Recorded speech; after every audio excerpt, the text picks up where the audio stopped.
নমস্কার, এখানে first question দিয়েছে ড ইরাই থ্রিও অ্যান্ড থ্রিও অফ দিস কম্পাউন্ড। এই কম্পাউন্ডার ইরাই থ্রিও এবং থ্রিওটাকে ড করতে হবে।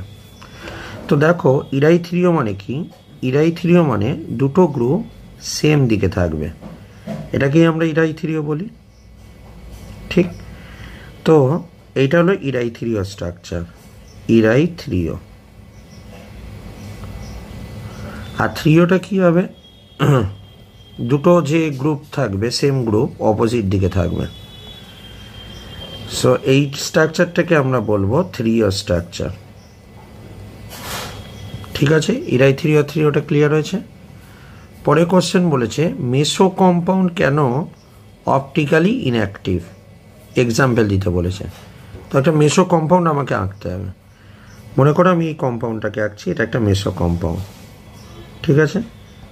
HOH HOH, ঠিক। মেসো কম্পাউন্ড অপটিক্যালি ইনঅ্যাক্টিভ কারণ এখান থেকে দেখো একটা সিগমা প্লেন আছে, আর এই সিগমা প্লেন থাকবার জন্য এটা হয় কি অপটিক্যালি ইনঅ্যাক্টিভ, মানে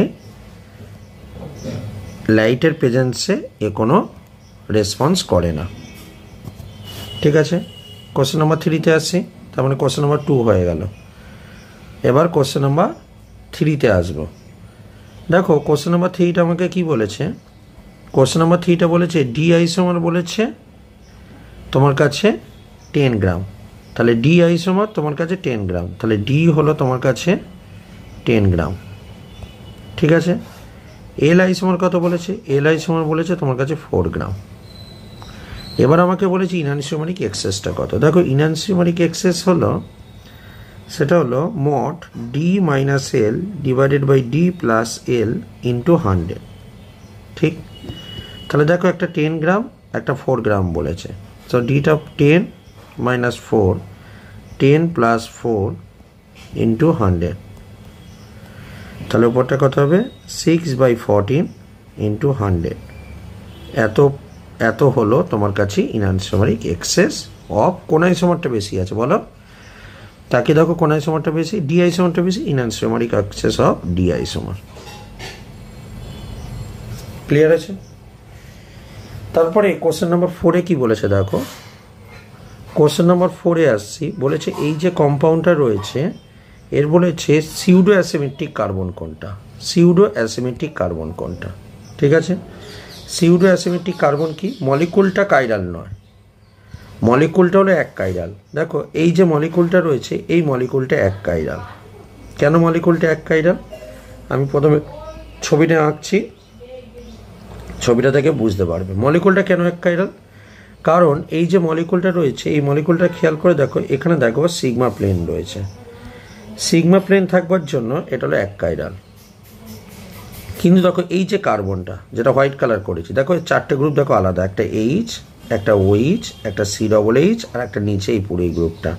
তাহলে এই কার্বনটা চারটে গ্রুপ আলাদা, তার মানে এটা এইচ এবং OH-কে ইন্টারচেঞ্জ করলে নতুন স্টিরিও আইসোমার দেবে, তাই জন্য এটাকে বলবো আমরা স্টিরিওজেনিক সেন্টার, স্টিরিওজেনিক সেন্টার। লাইকওয়াইজ এই কার্বনটার দিকে তাকিয়ে দেখো, এইচ, OH, COOH এবং ওপরে গ্রুপটা আলাদা, তার মানে এটা হলো তোমার কাছে স্টিরিওজেনিক সেন্টার। কিন্তু কম্পাউন্ডটা কিন্তু এক কাইরাল, এক কাইরাল কারণ এর মধ্যে কি আছে? সিগমা প্লেন আছে। তাহলে বলো কম্পাউন্ড ইজ এক chiral due to the presence of sigma plane, but it is stereogenic because after interchanging two group we will get new stereoisomer and as the 4 group are different, so it is a pseudo asymmetric carbon. কম্পাউন্ডটা এক chiral কিন্তু সে নতুন স্টিরিওকেমিস্ট্রি দিতে পারছে, তাই জন্য তাকে আমরা pseudo asymmetric centre বলে থাকি, pseudo asymmetric centre. Clear? Question number 5-এ আসছি। কোশ্চেন নাম্বার 5-এ দেখো বলেছে স্টার কার্বনটা পোকাইডাল কেন? পোকাইডাল কাকে বলে আগে জানতে হবে। পোকাইডাল বলা হয় যে আগে কাইরাল ছিল না, যে আগে কাইরাল ছিল না। দেখো খেয়াল করে দেখো এই যে কার্বনটা দেখো দুটো হাইড্রোজেন সেম, কিন্তু আগে কাইরাল ছিল না, কিন্তু একটা হাইড্রোজেনকে ডয়টেরিয়াম দিয়ে রিপ্লেস করার পর নতুন করে সে কাইরাল হয়েছে। তার মানে hydrogen is replaced by deuterium. তাহলে যদি ডয়টেরিয়াম দিয়ে রিপ্লেস করো একটা হাইড্রোজেনকে, তাহলে দেখো একটা ডি চলে আসবে, এবং ডি চলে আসলে এবার এই কার্বনটার দিকে ফোকাস করে দেখো। এই কার্বনে দেখো চারটে যে গ্রুপ CH3H ডয়টেরিয়াম এবং এই গ্রুপটা 4 গ্রুপ আর ডিফারেন্ট। 4 গ্রুপ ডিফারেন্ট হলে কি হবে? এই কার্বনটাকে কি বলবো আমরা? কাইরাল কার্বন বলবো। ঠিক আছে, তাহলে সে যে আগে কাইরাল ছিল না কিন্তু আফটার ইন্টারচেঞ্জিং এর পর সে কাইরাল হচ্ছে, তখন তাকে প্রোকাইরাল সেন্টার বলবো। ঠিক আছে, পরের কোশ্চেনটা আমাকে কি বলেছে? বলেছে দেখো, বলেছে যে কম্পাউন্ডটা নিয়েছি এটা একটা স্টিরিওজেনিক। কেন? তো স্টিরিওজেনিক বোঝানোর জন্য কি করব? প্রথমে এই যে কম্পাউন্ডটা নিয়েছে, কম্পাউন্ডটাকে আমি একটা ফিশার প্রজেকশন এঁকে নিচ্ছি। তারপর এটাকে তুমি জিগজ্যাগ প্যাটার্ন এঁকে নাও।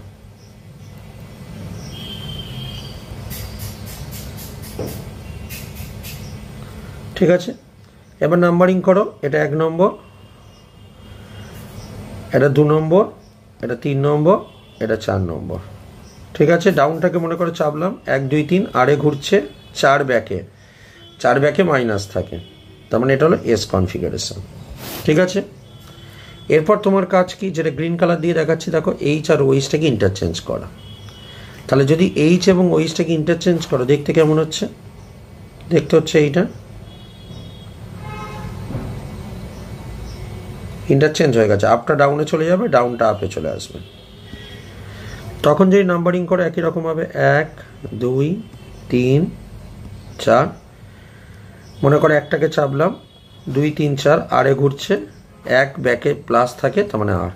তাহলে আপটা ইন্টারচেঞ্জ করলে নতুন স্টিরিওইসোমার পাচ্ছ, তাই জন্য এটাকে আমরা বলবো it is a stereogenic centre. Clear? তো আশা করবো ক্লিয়ার হয়েছে তোমাদের কাছে এই পয়েন্টগুলো। তো আমরা সেট 2 এর ডিসকাস করলাম, এর আগে সেট 1 এর করেছি, আর স্টিরিওকেমিস্ট্রি লাস্ট ভিডিও, পরেরটা সেট 3, কিছু ইম্পর্টেন্ট কোশ্চেন নিয়ে আমরা আসছি। ধন্যবাদ সঙ্গে থাকবার জন্য।